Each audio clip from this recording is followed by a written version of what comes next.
telling everybody the good news, the core of the joy, and I appreciate that. She usually gets you there. I appreciate you from across the shop.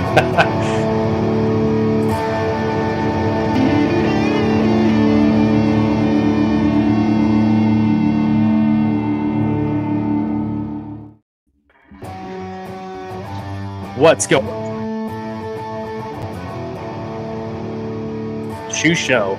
We are not talking about gladiator sandals that gladiators are wearing. Now we are talking about the one and only Corey LaJoy, the super shoe of NASCAR, and just anything NASCAR related. Super pumped to have you guys here once again. We are here joined with my cast of vandals here, Mr. Michael Bostic and Derek Nelson. How y'all doing? Pretty good. Cheers. Cheers, brother. Hey, what y'all doing?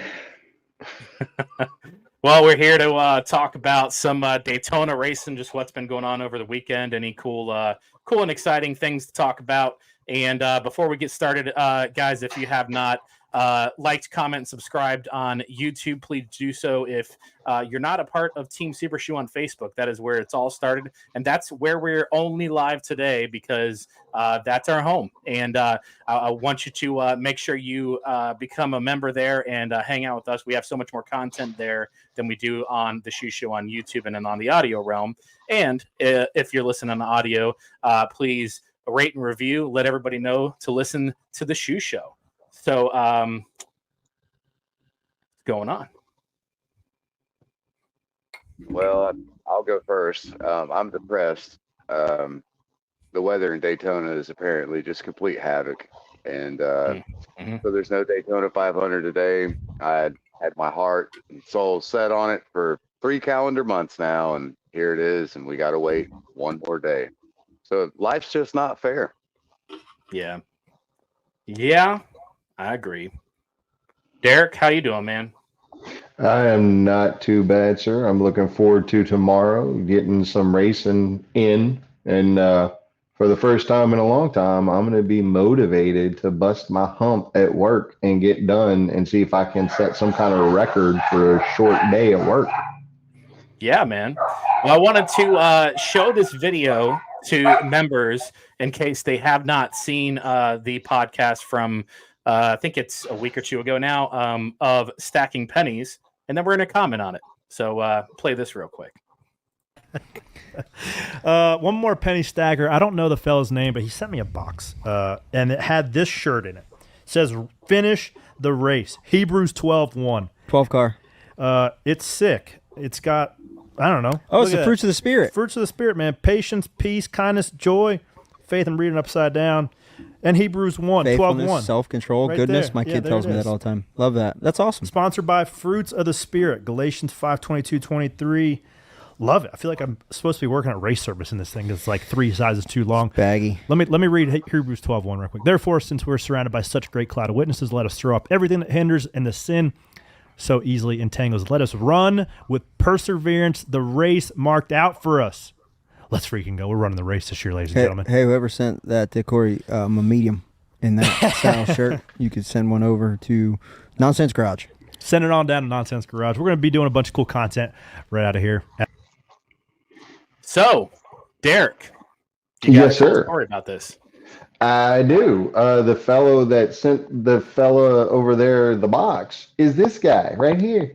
Hey, yeah, it touched me last year when he was talking about, I think it was the last stacking pennies of the season, and he was telling everybody, sharing his story where he was on the plane and he heard a voice, and it touched him, and told him, hey dude, you're not driving by yourself. Why don't you ever ask me for help? And just the fact that he's so outwardly and loudly profanes his faith, that touched me. And I felt like I was just scrolling through Facebook one day and one of the sponsored ads popped up and I saw that shirt and I was like, that's a pretty cool shirt, but it's not really something I would wear. And then it just hit me. It's like, look, why can I not give back to a driver that gives to his fans so much and shares so much of his time with us. So there was a letter in there, and I kind of went into more detail than that, explaining why I thought, you know, how I felt about, what he did. And it's nice that eventually I found a driver that kind of can help me in my walk with my faith with God. And I'm constantly working on that relationship. I'm always seeing things that I could be doing differently, and I try to act on that. And the fact that, I ask the Lord to put people in my life and place people around me that can help me build on my relationship with him. And in return, I can help them with their relationship just by speaking and talking on it. So I feel like Corey's there for a reason. And I feel like there's people in the group that have shared with me that, they're in my life for a reason. So, I just wanted to acknowledge that and let him see that not just me, but we, the fans, that share the same faith, that we appreciate him for what he does. Yeah, that's super cool, man. That's cool that he got that, and I guess you owe them another T-shirt now. It may or may not be in the mail. We'll just have to wait and see, I suppose. Yeah. Well, good deal, man. Well, yeah, man. Faith, I could go on and on about it. I didn't grow up a Christian. I grew up in a good family that took me to church, and I went and did my thing, but I didn't know what I was doing, and it took me a long time. It took me till high school to realize, there's more to it, and I just, I think it's really cool that Corey stands up for his faith, regardless of if fans are believers or not. I think it's cool that he stands up for what he believes in, and he doesn't really particularly worry about, if he's going to offend anybody or whatever. And I think he does everything very respectably, but I think it's really cool that somebody will stand up for what they believe in, whether it's, with, the Lord, whether it's with government, whatever it is, because we live in a world that we're not allowed to believe anything that's going to offend somebody. So I think that's super cool that Corey does that. And I could talk for this whole hour about faith, but probably shouldn't. So, but I think the situation itself is kind of a full circle situation, because, I was at the Talladega race, and there was a lot that went on behind the scenes with trying to get some of the members of Team Supershoe out there to do a meet and greet with Corey. And so I could win a bet, which may or may not have been important. It could have been more important to let Corey see that there were fans out there. But the fact that was the race where he did that for the first time, got in the car, strapped up, and was like, all right, Lord, I know I can't do this on my own. I'm asking you to help me. And he got a good finish. And then from there, he shared the story. And then I saw the shirt, and I sent him the shirt. And quite honestly, when I did it, I was just hoping that he would get it, and it would just show him that there's fans out there that are listening to things beyond the racetrack and the race car. And there's people that support him for being a good Christian, a good father, a good husband, a good son. And I just wanted to know that he got it, because there's no way to acknowledge, hey, I'm going to push this button and it's going to go down the line, and hey, I got the gift. Thank you very much. So when I first saw the still of that upcoming episode, I was excited. And then for him to get that much out of it, and then for Skip to in turn get that much out of it too, I think that just says a lot for the mysterious way the Lord can work in and around our lives. Yeah, man. Love it. Awesome. Well, hey, wanted to ask you, we were talking about earlier in the week, the Arctic stuff. You got your wife, pretty cool gift for Valentine's Day. And then you brought upon, you made me realize the craziness that is around this, I guess is a brand called Stanley. I guess it's nothing to do with the Stanley Cup from hockey, but tell me about that, man. and I had no idea people were paying freaking $200 on eBay for a dumb cup. Well, the Stanley stuff goes back a long time. I mean, the construction workers back in the day used the Stanley stuff because it was reliable. It kept hot, and cold. And then I don't know where the Stanley thing came from. All of a sudden, my wife and I are watching videos, and all of a sudden, they've got these cups and they're making big deals about it. Well, a while back last season, when they announced Ardic's associate sponsorship or dealing with Corey, and the fact that you could get things engraved on there, Corey related, NASCAR related. I looked at it back then and I was kind of intrigued. And then about a week and a half or so, sometime before Valentine's Day, I was looking at the website. I was like, you know what? My wife is like Uncle Si from Duck Dynasty. And I'm serious. This is no exaggeration. Wherever she is, she's got a gallon of Milo's tea and she's got a red Solo cup with crushed ice wherever she is, except for the bathroom. So I was like, how cool would it be if I got her this cup that she could do her tea travels with and not have to worry about it spilling? Because you can turn this thing upside down and it doesn't leak a drop.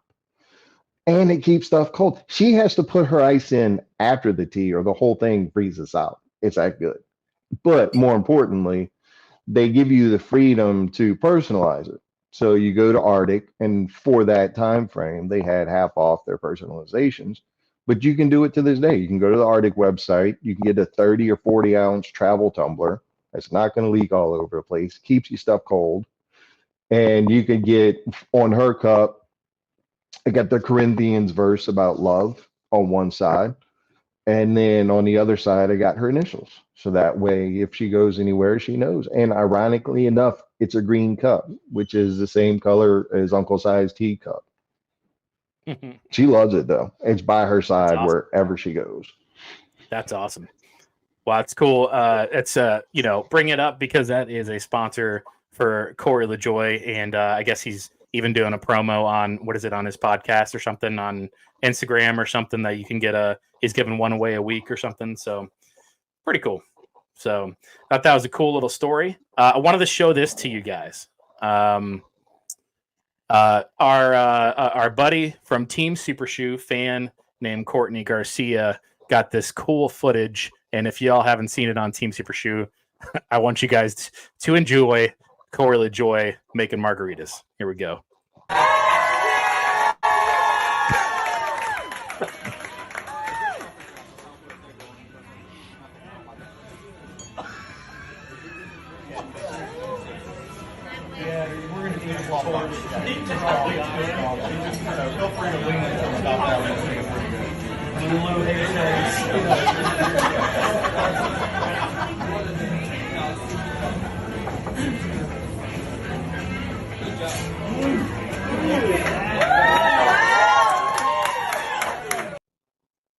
So I love that. That's so cool. That's something about Corey is that, that has brought us all as fans, to be fans, because it's like we have said, like a broken record, it's so much easier to be a fan of Hendrick or, Gibbs or whoever it is. But he is somebody he's one of us, man. And it's so cool to see him out there. We talk about him and his faith, and he not only does stuff like that where he even preaches at racetracks on stage, but he also does cool stuff like that. He spends time with family. We all have different stories about him spending time with our kids at the racetrack. And I think that's so cool. I'm kind of jealous I'm not out there in Daytona drinking a margarita that he shook up. So no doubt. That was a good way for Chili's to get him out there. I know one thing. It's kind of odd how his potential movie career parallels Tom Cruise's, because I can think of 2 movies right now just based off of that clip that he could star in: Cocktail and the sequel to Days of Thunder. I mean, come on, look at those mixing skills. Man's got a job if he needs one. Yep. Mike, what do you think about that, man? What do you think a Corey LaJoy Presidente margarita would taste like? Probably like water. I bet it'd be smooth. Perfect combination of this and that, stirred just right, shaken just right. Like, I don't know. As we discussed on the last show, I believe I've never had a margarita. So y'all make fun of me if you want. But I've never had one. But I bet they're good. And so maybe just maybe, I need to get down to Chili's, have a margarita, scan the QR code. Maybe I'll win one of the $10 gift cards. I can go back to Chili's and get another free margarita. It sounds like a great strategy. Yeah, man. That's why the show's late today. Me and the family, we went to Chili's and for an early lunch before the show started, and had myself some like a barbecue brisket meal and margarita. She thought I was probably a real bad alcoholic coming in to drink a margarita at 11 a.m. But hey, that's the life. So. Yeah, Hey, man. and this is a perfect opportunity for me to mention hashtag LaJoin the Fiesta.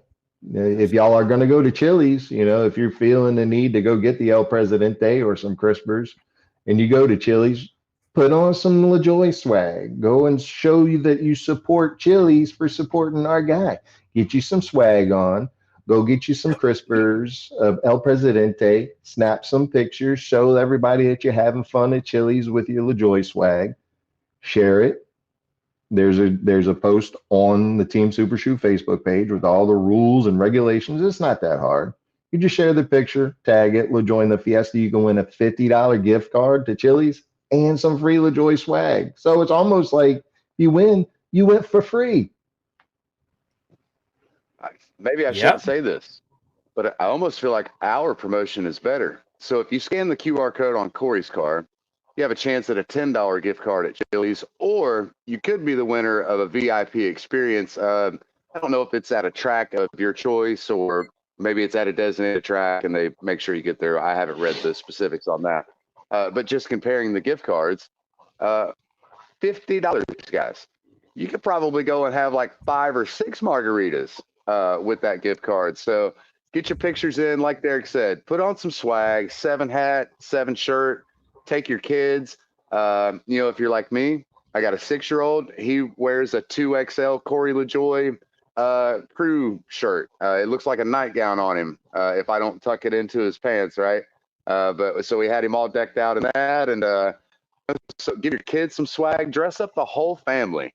Make sure you get you a picture in front of that big old Chili's logo there, and hashtag it LaJoy in the Fiesta, and it could be you with a $50 gift card and some Corey LaJoy swag from CoreyLaJoyRacing.com.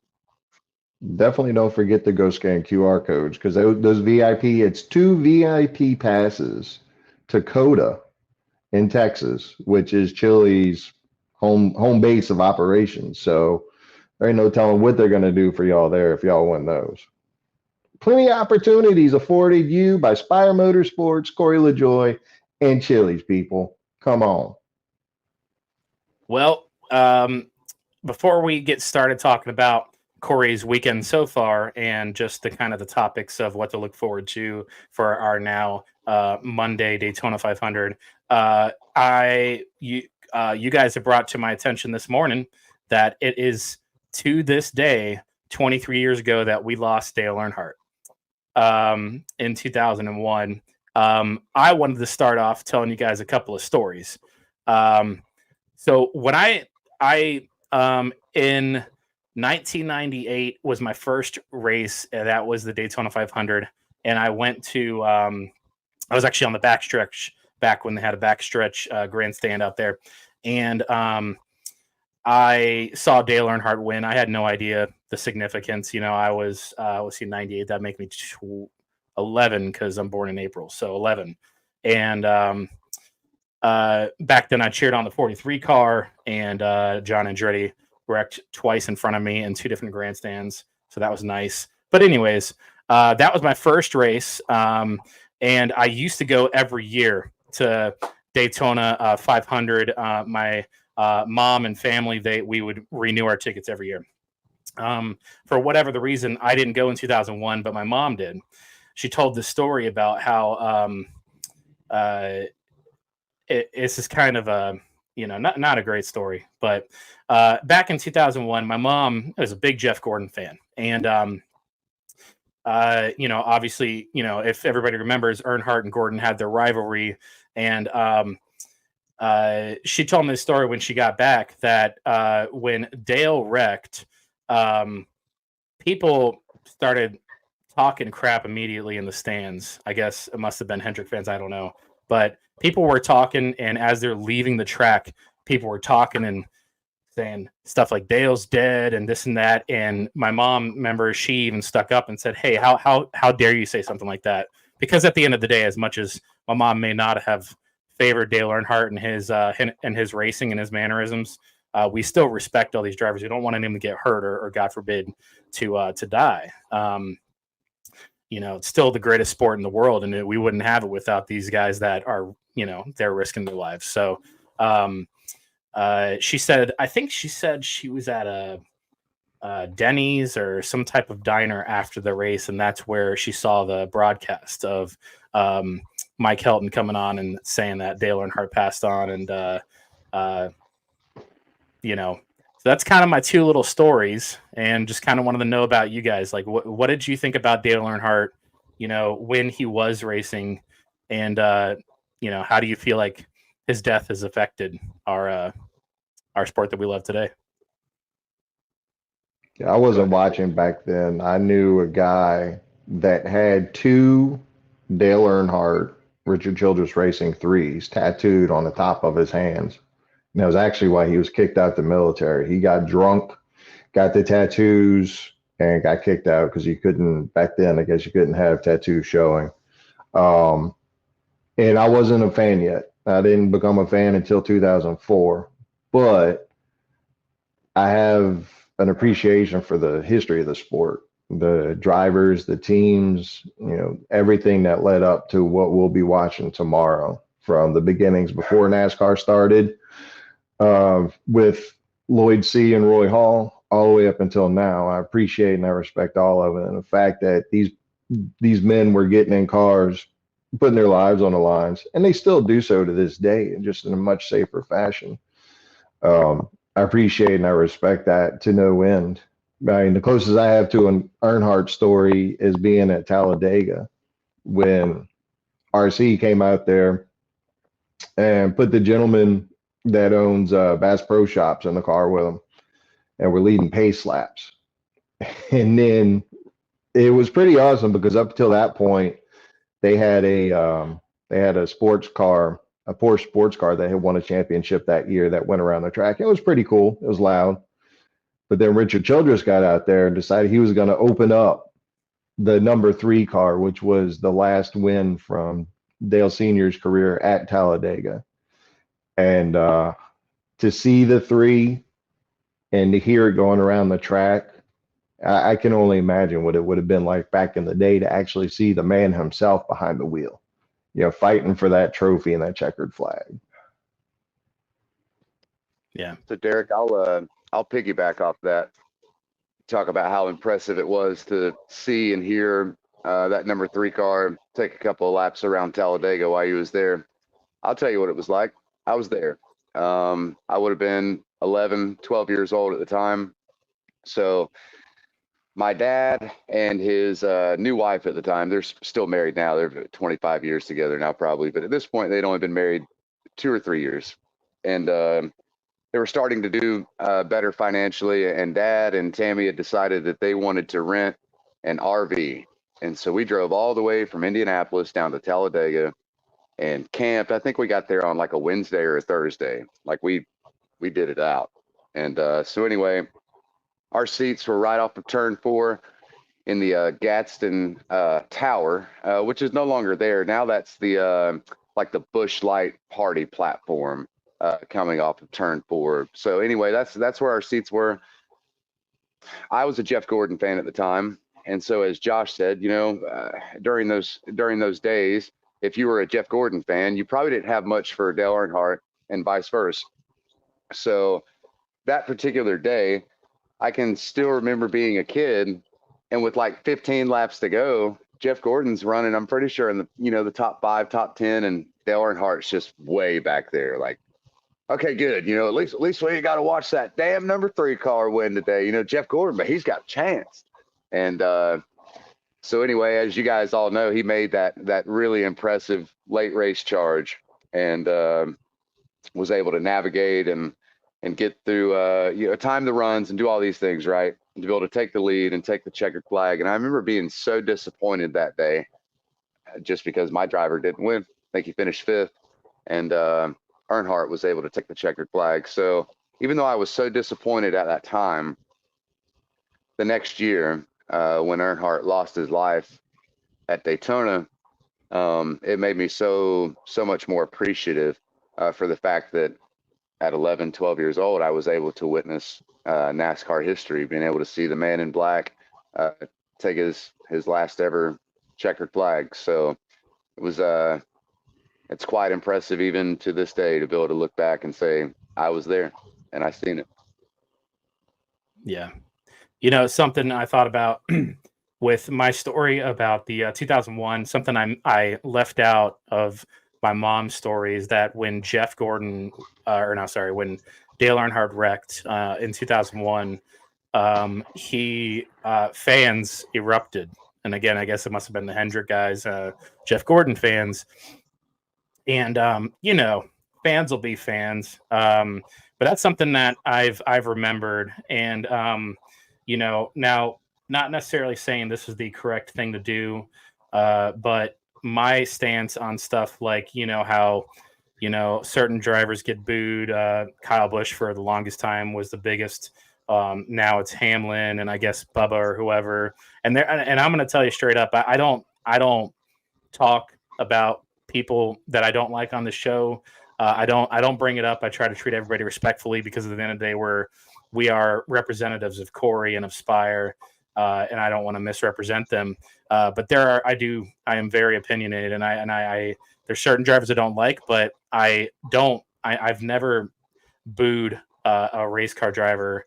Now, not saying in my head I can't stand that person, or that I think to myself, man, I'm glad that guy wrecked, right? But it's kind of something to think about, you know, is that at the end of the day, all these guys are risking their lives so that we can have entertainment. And if it wasn't for that villain, no matter if it's my villain or everybody's villain, that makes things more interesting. You know, I mean, I wish at times Corey would be more like a villain, you know?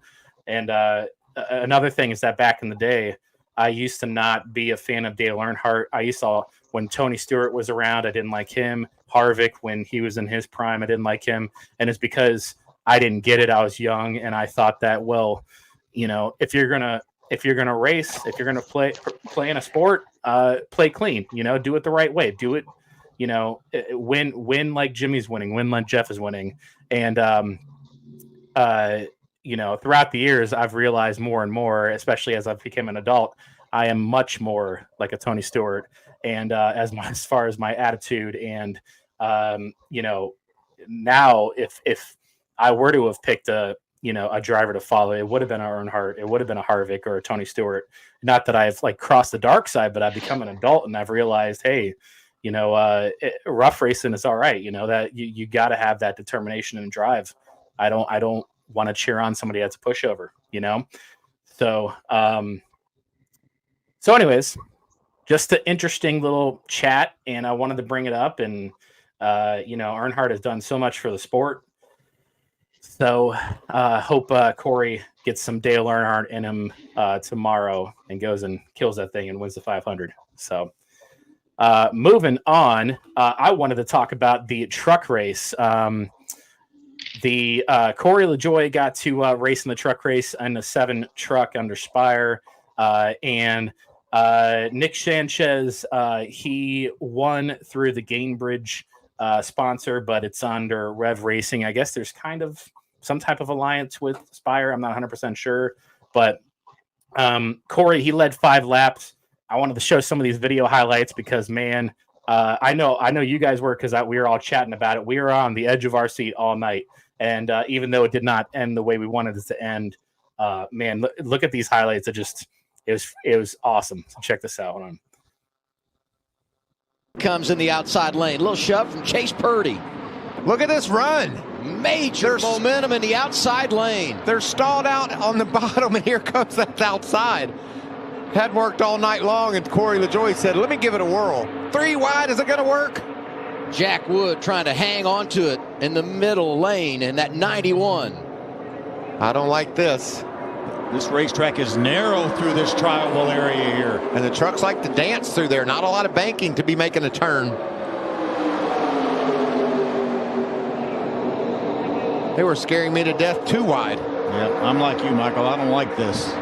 3 or 4 rows are 3 wide. And then this was the ending here. Great start by Sanchez, but Carruth and LaJoie are coming hard on the outside.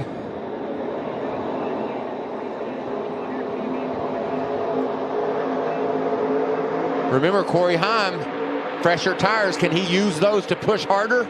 He's been quiet all night long, but here he is, set up to maybe steal it late. Remember the rule about pushing. They said they were going to enforce that. LaJoie all over his teammate out front. Raja Carruth to the point. Outside comes Taylor Gray pushing Nick Sanchez.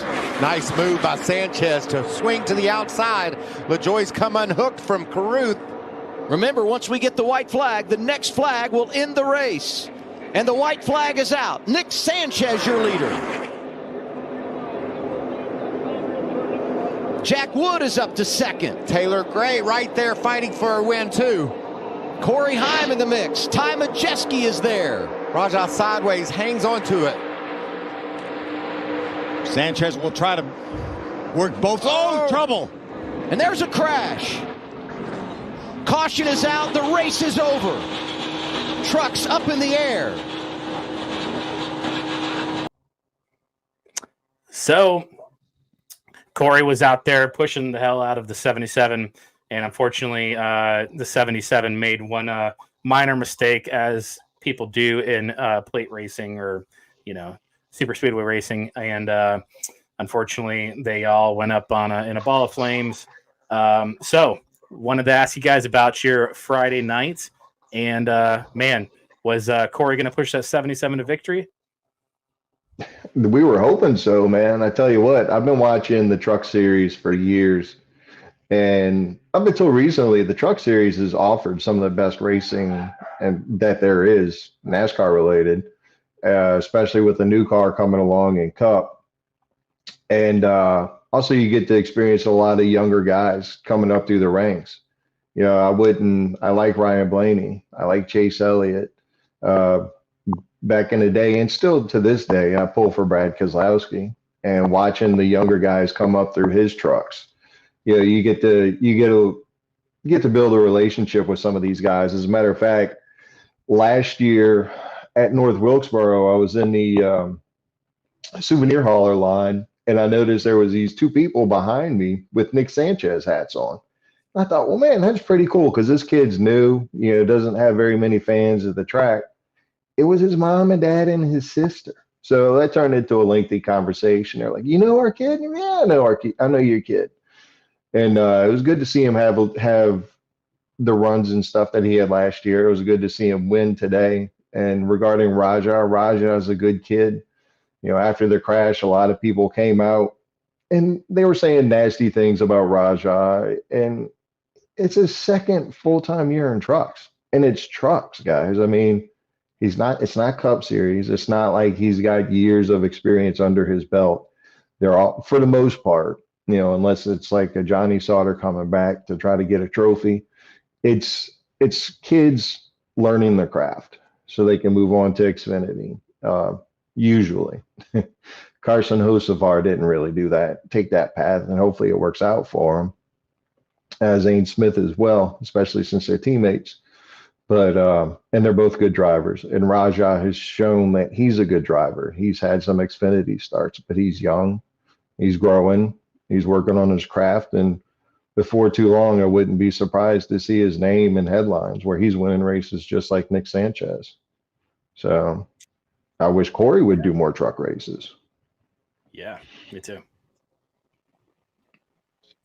Only thing I'll add to that is Friday night, I had a great time right by myself, and probably had a few of the whiskey drinks flowing, but I was cheering on that 7 truck and listening to some fine scanner commentary by our good friend TJ Bell, who's up on the tower every Sunday calling the shots for Corey. And it was exciting to hear the excitement and everybody's voice on that team, right? Crew chief Brian Patty, spotter TJ Bell, and Corey himself. You could hear the reiteration over and over that, you know, all these other guys, they're racing for stage points and whatever else. Like tonight, we came here for a trophy. So we're just going to be there at the right time at the end. And so we knew we had a good truck. We knew we were fast. And so I was just super pumped up. I mean, I hate that he got taken out on that last lap there. Don't know that he was necessarily still even in a position to be able to win that race. I don't know if the runs would have been there had the wreck not even happened. But I think it was a solid effort by Corey and everybody at Spire involved in that number 7 truck. And it was exciting to tune in for myself. It was exciting to tune in to one of the lower series of NASCAR and to be really excited. You know what I mean? It almost kind of felt like a Sunday race at Atlanta with Corey LaJoie running in the top 5. It was awesome, guys. If y'all didn't watch it, you missed out. Bless your heart. Go to YouTube, full race replay. Yeah, man. Well, so I wanted to bring up somebody that caught my attention this weekend.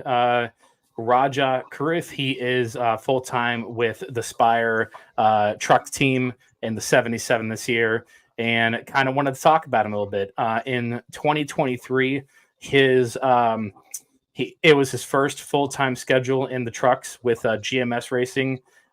He finished 16th in points. He got 4 top 10s, average start of 14.8, and average finish of 18.1.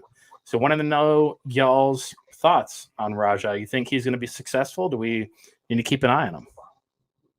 I'm high on the kid. As I just said, you know, watching him and Nick Sanchez last year, they were 2 names that stuck out, and I'm a fan of the history of the sport and the fact that the Wendell Scott Foundation was on the side of his truck all throughout the season last year.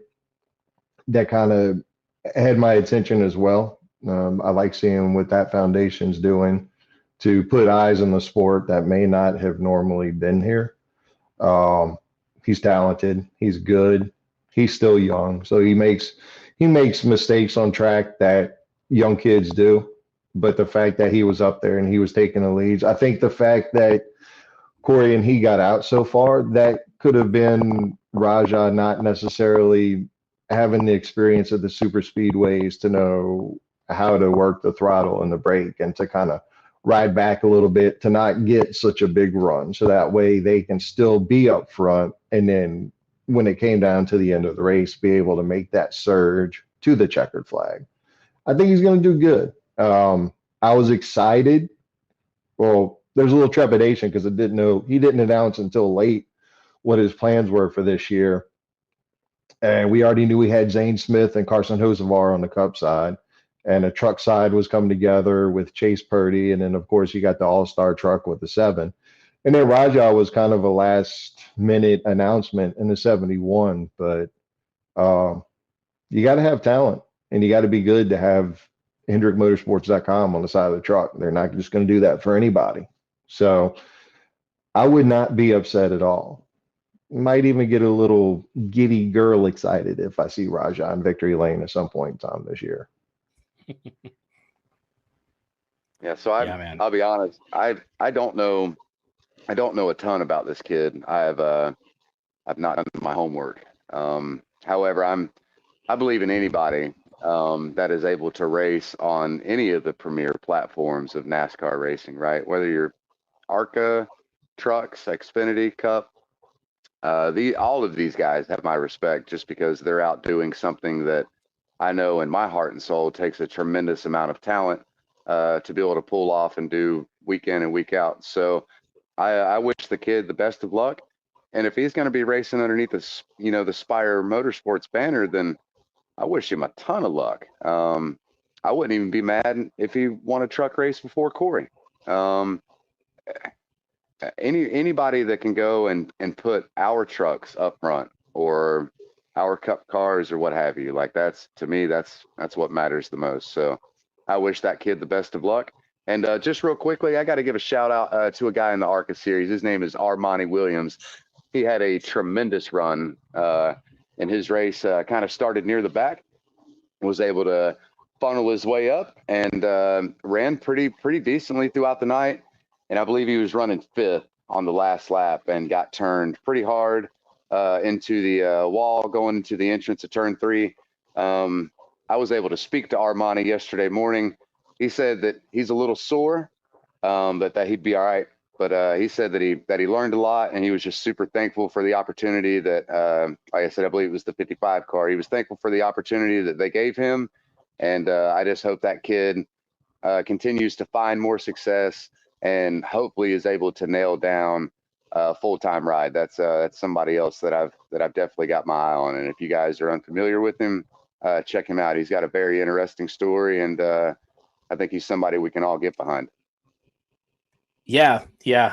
He's hopefully somebody that we'd like to bring on the show sometime this year. He, for people that don't know, he's on the autism spectrum, and so to see him succeed, it's pretty awesome. It's means a lot more than just, his pride in winning races. He's racing for that, and that's super cool. So, well, since you brought it up, the ARCA race, I got to be honest, I haven't watched it all yet. I'm going to, but just watch the highlights.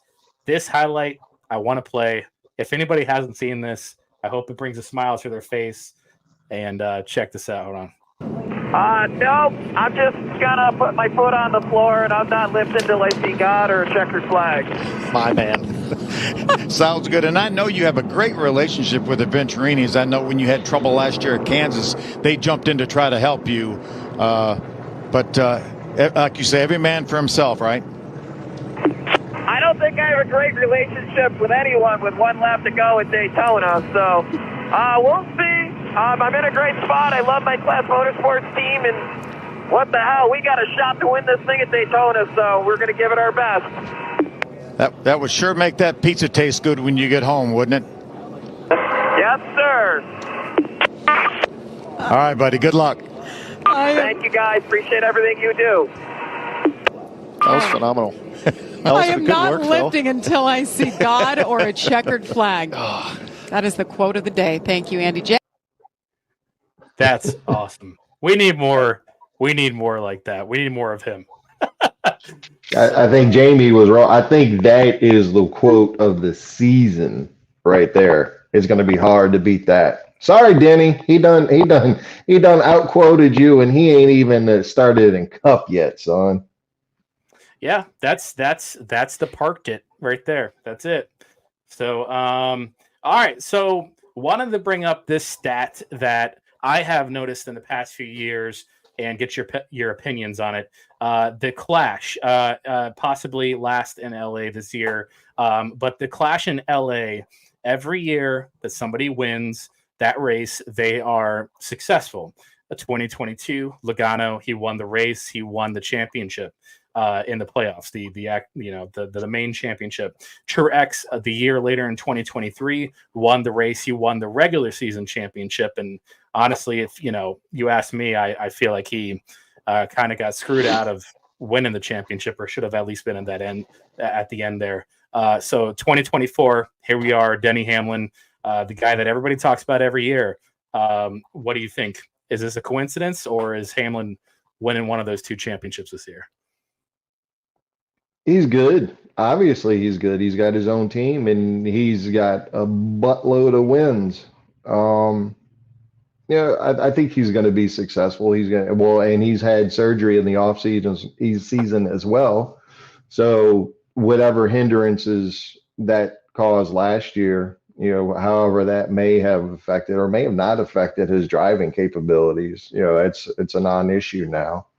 I'm sure he's still riding high on the hype from his Netflix show, because let's be honest, if you saw the Netflix show, it was Denny Hamlin's show. So I think he's going to do good. As the fan that I am, I don't want to see him win a championship. I really don't. But having watched the show, and seeing the story with his father and the stogie and being able to smoke it with Michael Jordan, his dad seems like a really great guy, but that's the only reason I would want Denny to win that championship. I still wish him success. I don't ever wish for anybody to be unsuccessful. But hopefully his success this year at some point in time comes with a piece of humble pie too. Yeah. Yeah, I don't know whether or not he'll get it done. And I'm not the first person to say this, but I feel like Denny Hamlin could quite possibly be the modern day Mark Martin, right? Possibly one of the better drivers who have never captured that championship. And so while he has a bunch of wins and top fives and has been consistent and has been a front marker in the sport for a long time, I just don't know if he will get it done. It's not that I don't want to see him win or that I do want to see him win one. I just don't know that he will. And I kind of feel like maybe his time is becoming limited. I'm not sure exactly when he came into the sport, but it would have had to have been like 2005, 2006 maybe. So I mean that's a pretty long career, guys. So I mean you obviously can't do this forever. So let's see what he can do. I mean, I guess if you were going to try and start your trek toward a championship, there's no better way to get that started than by going out and winning the first race of the year, which doesn't matter that it wasn't for points or for anything else. We all know that NASCAR is a very momentum-driven sport. So if you can go out and win anything, that probably does a lot for everybody's attitude and morale and everything else going forward. So, best of luck to those guys this year. He probably better hurry up and win that championship this year if he's going to, because Corey LaJoie, they're going to come out of the gates this year. We're going to win at least one race, maybe more. And then next year, Corey LaJoie, 2025 champion. He may not agree with me, but what does Corey LaJoie even know? I mean, pennies or something? Champions, Corey LaJoie. Let's go, baby. Yeah, man.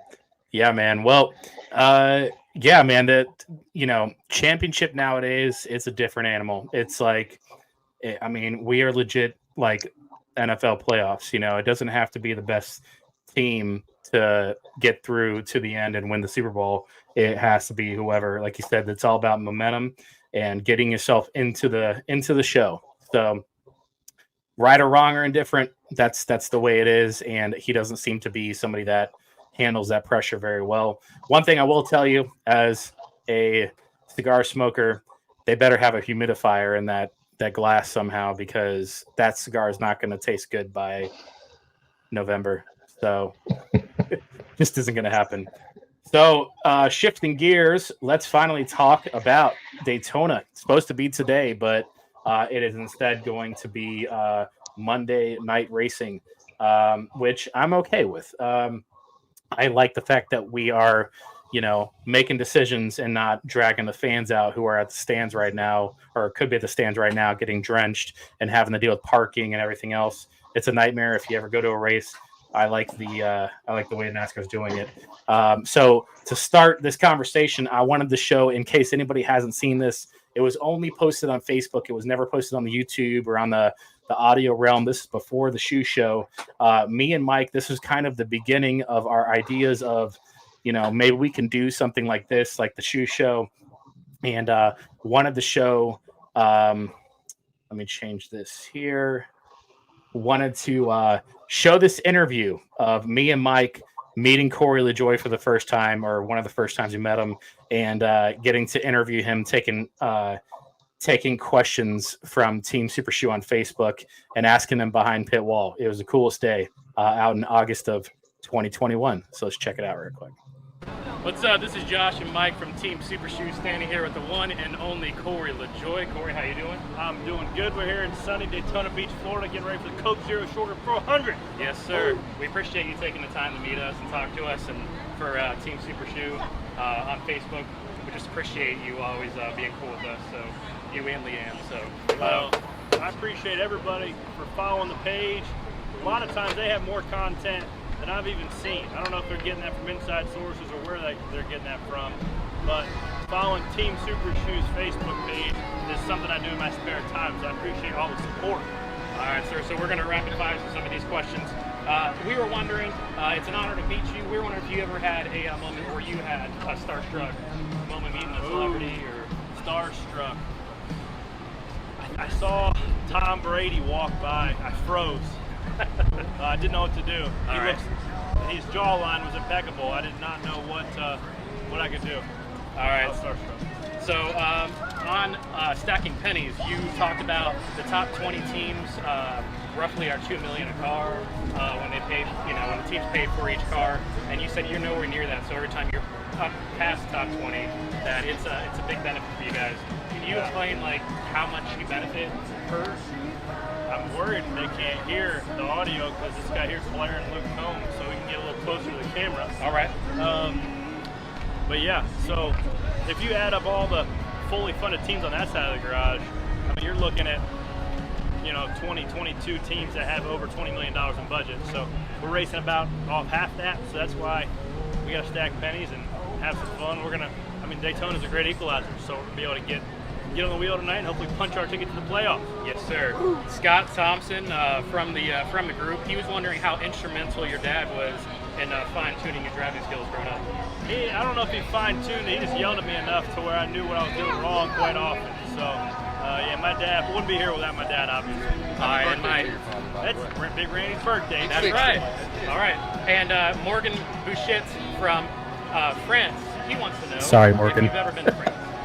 No, but my family has generations removed, and I'm sure he's noticed the Lajoie last name.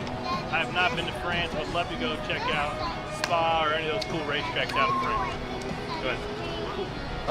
So on Stacking Pennies, you guys have discussed a couple of nicknames for your fans. Have we decided maybe on ash holes? Have we went with shoestrings? What do we think? I don't know about ash holes. I like my friends too much. I kind of like the penny stacker. Yeah? Yeah. Okay, all right. And so I got a question for myself. If you could choose where you get your first career Cup victory, where would that be and why? It would be right here at Daytona tonight. Why not? That's right. All right, and we got another question from Gary Reed. Blogger himself, Eric Eastep. Out of the groove. What's up, man? So we got a question from Gary Reed from the page. He wants to know, has NASCAR talked to you and Anthony Alfredo or you and Eric Jones about some of the track on-track incidents or the off-track comments that may have resulted in retaliation? No, there hadn't been any retaliation, but everybody, there's a gentleman's code, and those stuffs are handled. We don't need NASCAR to come in and babysit. We're big boys. That's right. Yeah. Okay. All right. And so Built Bar is on the car tonight. We've seen that you shared on social media that you had a Built Bar sofa created. Can we hear a little bit about the inspiration for that? The technical term was NAS couch. Okay. It was a NAS couch. So yeah, I got a show car from Spire Motorsports, cut the whole right side out and put a couch in. It lives in headquarters in Salt Lake City at Built Bar. So if you're ever in Salt Lake City, you can go check it out and sit in the NAS couch for yourself. And so 2021, we've got 10 races left in the regular season. What's your view of Spire's year so far, and what are your expectations going forward with the new generation car in 2022? Yeah, so I think we've had a pretty good year overall, A-. Probably could do some things better, but I feel like we've executed well on some things as well. So next year, it's hopefully should bring some of those teams up front closer to us, but it's still going to be tough. We're going to be fighting for anything we can get. So who knows? We can fire off and haul ass, or we can fire off and be terrible, or anywhere in between. So that's why you got to tune in and keep support. All right. Well, my name's Mike. This is Josh. We are Team Supershoe here with Corey LaJoie. Thank you so much for your time, Corey. And we'll see you again next time. Oh, yeah. All right. So, first off, Morgan, I'm sorry I messed up your name. Boucher. Also, that was the very first time Corey ever said that we were the penny stackers. It became a thing. So you heard it here first. Well, you heard it in 2021 first. But Mike, man, what do you remember from that day?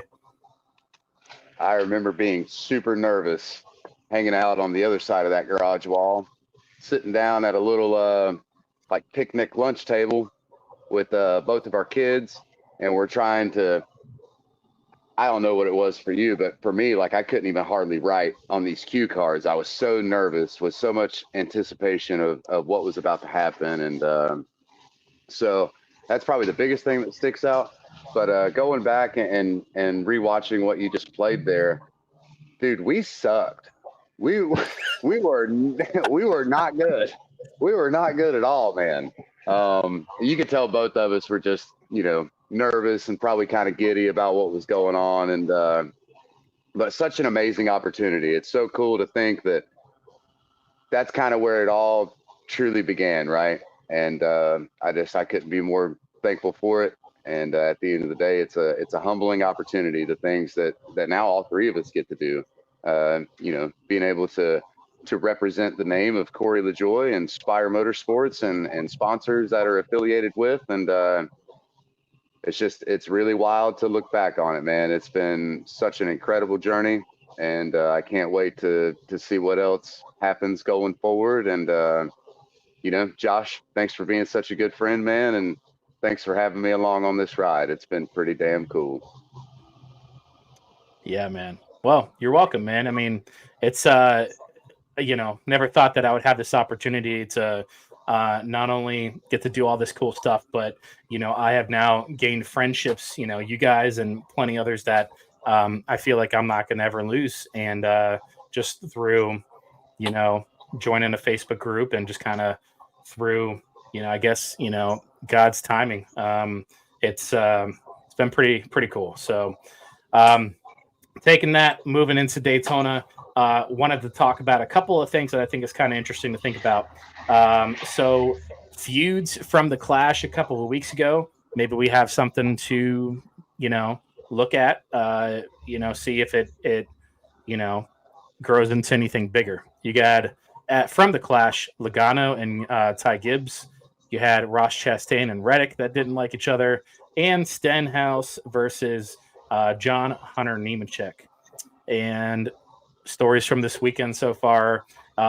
For our stories, Corey finished 15th in his duel. He led some laps. He showed a lot of promise. He has said on Stacking Pennies, I think it came out today or last night, so go check it out, that he's talking about, he's never had a stronger car at a plate track than here and right now. So he's going to be somebody to watch. You had the dual winners of Tyler Reddick and Christopher Bell. The front row qualified in the single car qualifying, Logano and Michael McDowell. So good for Michael McDowell. Logano kind of expects good things, but McDowell, I'm pretty happy that he's still finding success. After a few years ago when it all started, when his Daytona 500 win. And as we talked about earlier, Corey's strong finish in the Cup race, or I'm sorry, not Cup race, in the truck race. So with all this being said, I wanted to talk about some underdogs, just a few that I found. I'm sure there's more. Underdogs winning the Daytona 500.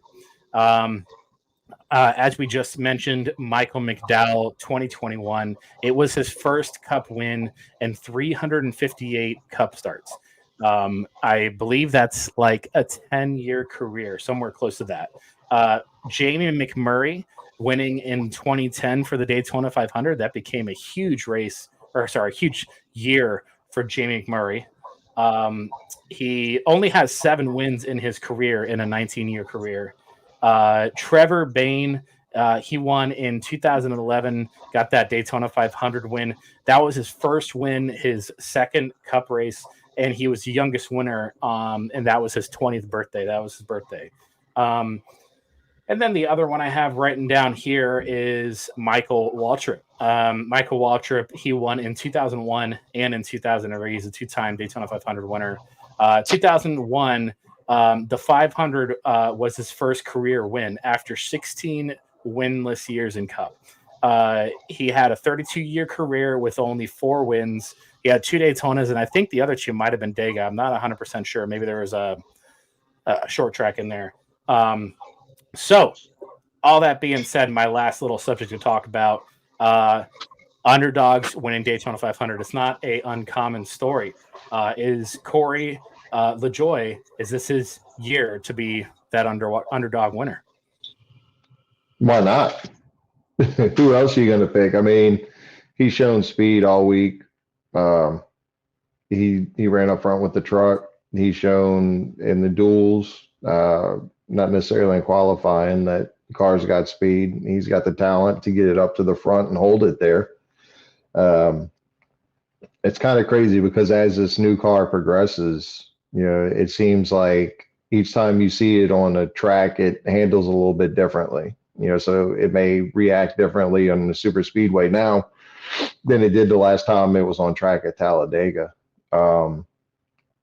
That's where a lot more practice would help out a lot with the cars and the drivers, but it is what it is. I mean, honestly, that car is too good looking to stay in the back. If he's back there in 20th and 30th, you're not going to be scanning QR codes. So he's going to be up front a good bit, I think. And I think he's going to pretty much take his little copper Sharpie that he autographs all the diecast with, and he's going to write his story in the history books as being the next underdog to win a Daytona 500 trophy. Yeah. Just real quick before I offer any thought to that. So I clicked the mute button on the microphone, and if that did not mute on my end, I apologize if I ran all over you guys just a minute ago. It did. It did mute? Okay, good. All right. It worked, yeah. Awesome. So I apologize for that. But Corey's been the underdog for forever, especially in our camp of fans, right? So if tomorrow is the day that Corey finally wins, like, it's going to be, obviously as a fan, it's going to be really exciting because our driver finally won a race, right? Like, we're finally seeing him take the checkered flag. But in the Great American Race, to do the things like Trevor Bayne and Michael McDowell have done, I feel like that would be a hell of an accomplishment for Corey and for everybody there at Spire. So I definitely I'd be super pumped up. I was hungover Saturday morning from the truck race. I can only imagine the hangover Tuesday morning if Corey puts that beautiful number 7 Chili sponsored Chevrolet Camaro ZL1 from Spire Motorsports, hallelujah, in Victory Lane. Did I get all the names in there right? Did I plug it right? I think I did a good job. Think so. Well, good deal. Well, I'm excited, man, and cheers to you guys. It's going to be a good race next Monday. Unfortunately, it's not in 30 minutes. That would have been a much nicer time, but we're going to make it work, and Corey's going to be the Daytona 500 Monday night NASCAR winner, like Monday Night Football. So I'm okay with it. So otherwise, y'all, everybody watching, I appreciate you. If you could, once again, if you're on YouTube at when I upload it later, please subscribe, share, comment. If you're on Facebook, please continue to hang out with us on Team Supershoe. That's where we're going to have our live editions of the shoe show, and just makes it much easier on us. And if you're on the audio realm, please rate and review. Let everybody know you're listening to the shoe show and that they should too. Otherwise, I got nothing. Y'all got any other comments before we get out of here? Hashtag LaJoin the Fiesta, y'all. Come on. It ain't that hard. You get hungry, you want something to eat. You get thirsty, you want something to drink. Guess what? Chili's has food and drink, and it's really good food and drink, guys. If you're an adult, you had a rough day, you want to just relax a little bit, make sure you bring a designated driver, pop in the Chili's, buy them some crispers, an ice cold Coca-Cola, and then you go get yourself an El Presidente. Most importantly, do it with some LaJoy swag on. Look, you got to support the man. If you're watching this right now and I'm talking to you, then you got to have some LaJoy swag. Pop off at a Chili's, put your swag on. Do it before you get there. Don't do it in there. That's just going to be awkward. Get you some pictures, get the waitresses involved, get the bartender involved, maybe slip them a $5 or something like that for their time. Show us the pictures. Follow the little contest rules. Make sure you include hashtag LaJoin the Fiesta. $50 gift card, y'all. That's some El Presidentes. That's a lot of crispers. You and the wife need some peace and quiet. Pop off in there. Put some food in the kids' mouths. You'll be good to go. Yeah, man. You're a great spokesperson, Derek. I think you're a hell of an addition to the team. And I mean that, like, for real. Cheers. That's good stuff. So my closing thought, first and foremost, as Josh said, thank you to you all who tune in and comment and like and subscribe and all these things. But my closing thought is we're going to have a race tomorrow, guys. And unfortunately, it's going to be on a Monday, and we're all supposed to be working. So I just want to give you the heads up now. It'd probably be a pretty good time to go ahead and text your boss man and let him know you kind of got this itchy feeling in your throat. There could be a virus of some sort going on. There's that spokesman again right there, right? You. Go ahead and let the boss know you're not feeling good. And us here at Team Supershoe, we will write you a work excuse, and we'll make sure that you guys still have a job on Tuesday and all. But yeah, so you guys have a good work day tomorrow. Bust your butts, get it done. Try to get off early if you can. If you can't, set your DVRs or maybe download the NASCAR mobile app, and you can listen to the fine broadcast on MRN radio, or you can tune in to the Scanner channel and listen to TJ Bell, the Eye in the Sky, Ryan Sparks up on the box, and that long-haired, well, short-haired Flapjack driving in a circle. You can listen to all three of those cats live in real time, calling the shots as they help Corey LaJoy navigate that beautiful number 7 Chili's car to the front, getting ready for when the pay window opens, baby. Let's go. Man, I'm so fired up, guys. I ain't even going to work tomorrow. And I always say that because my boss man isn't subscribed to this page. So Okay, I was about to ask. No, I'm going to work. Sounds right, good. guys. Well, you guys, I appreciate you guys hanging out with me on the Shoe Show, Derek and Mike, and thank you all for watching and listening. And until next time, y'all, God bless, stay safe, and go Corey LaJoy.